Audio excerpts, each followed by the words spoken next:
Yani birini iteledi bu ha, Hüsen. Yaptı o. Endi kıstıra böyle. Anapını bir özünü görmeye korkasılar. Yolda da işte.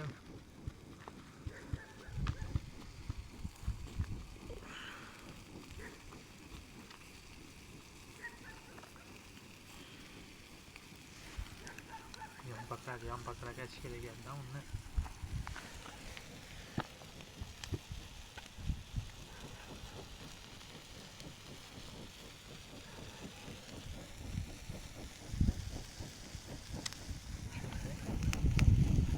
Yani ki bu şişe göz buna.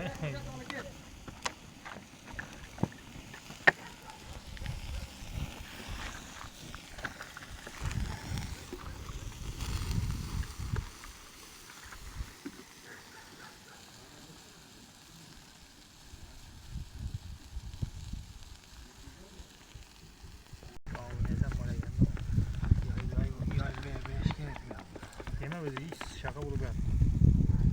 Yine tımalı ben. Mamalıyla. O köper. Yani ben sana bir pişireyim mi? Bunu pişirgenden kendi de ay yap kop dedik kendi koy veren bir yani. Ben bir pişireyim. Soğuk kalan bir de o aşırı neden? Kesere bir icraatı verenle üstünde. Hay? Ben gidi. Ya uğramaya dedi. Karametesi de karamaka dedi. Sana da hilpigen de var onun yani. Ha?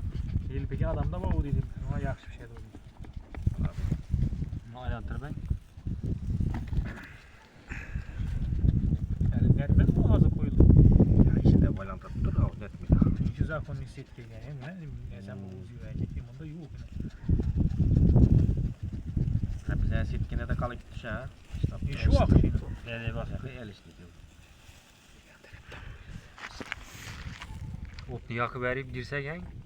Ya birini yenen pişiren mi yenen bir reis? Pişirer bir lista. Soğuk kalan mı çekeceksin onu? İstiyorsun yesen onu. Durmadan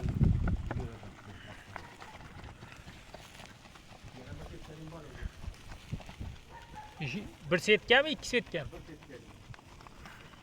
Sen ikkelemeyin ne? Bu ağzımın ağandan ki. Koyu verip gireverem. Evet, ihtiyarı.